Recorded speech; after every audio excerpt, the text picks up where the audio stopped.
اختراع، يعطي كرة للسلام. وينه جاريث بايل؟ هرب جاريث بايل، هرب شوت جاريث بايل يدخل منطقة الجزاء وجول.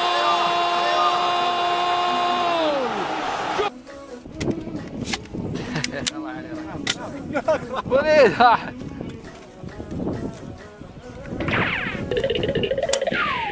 هم رمى. خل عشان اصور.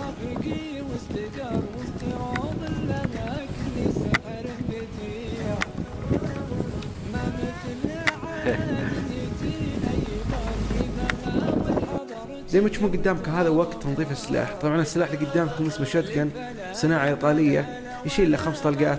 سبب تنظيف السلاح بعض الأحيان تعلق الطلقات أو ما تطلع بسرعة، أو يصير فيه زي التكليج في وسط السلاح. وهنا عندكم طير الكرك محنط، هذا مو بحقيقي، هذا عشان الطيور اللي بالسماء إذا شافتها تنزل. طبعا حاطين معه جهاز صوت عشان تسمع الصوت وتنتبه للأرض.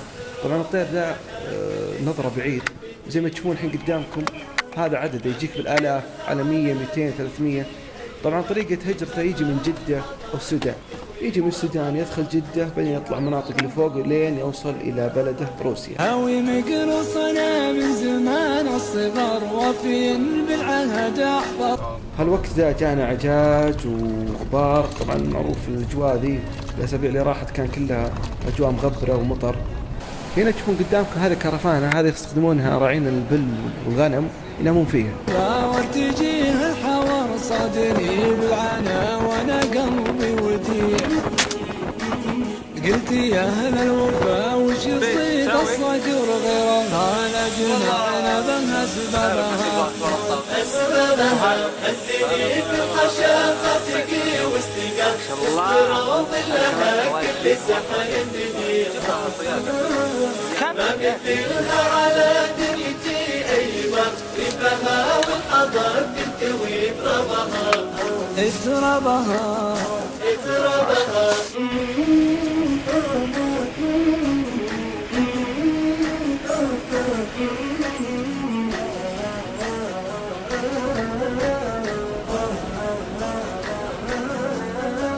لو بغيت احتري وعده المنتظر وش داري خفوق عليها يضيع.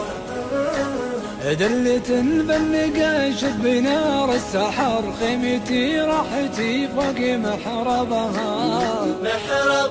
من علوم الرجال اسمع احلى خبر بين ربع اللغم والمكان الرفيع. نرسم أزكى بيوت الجزاير درر والمعاني تراها على جنبها. هزني في الحشا خفقي واستقر استروض لها كل سحر بديع.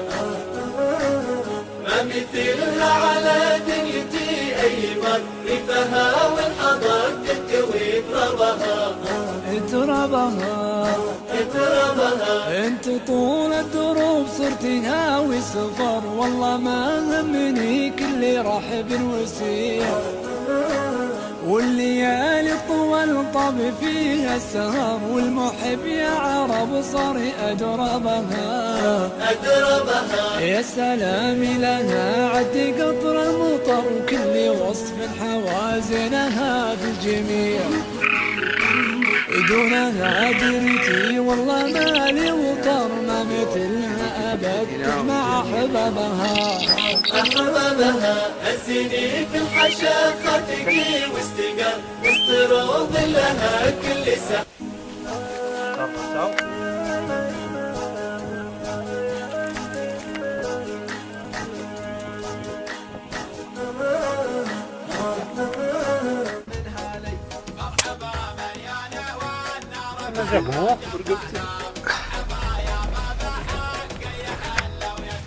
يا ابن الباصم يرفع اسم ولدك جدك هشام.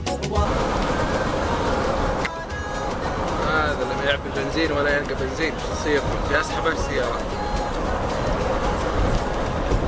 ولا انت ماشي احنا ولا ايه؟ احنا فاضيين والسواق يقول اني تعبان. عاد يسوق؟ يبي يريح. صدق الكلام ذا؟ الامير. بقول له شيء.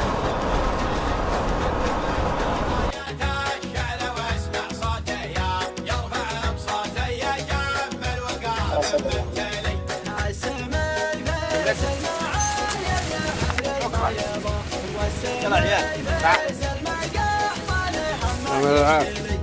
السمي فيس المعال يا ابن حبري ما يضم والسمي فيس المقاح طالع حمه ينجلي مرحبا مليانة والنار فلا جضالة مرحبا يا بابا حق يحل ويبتلي وانتبه يا راية الشعل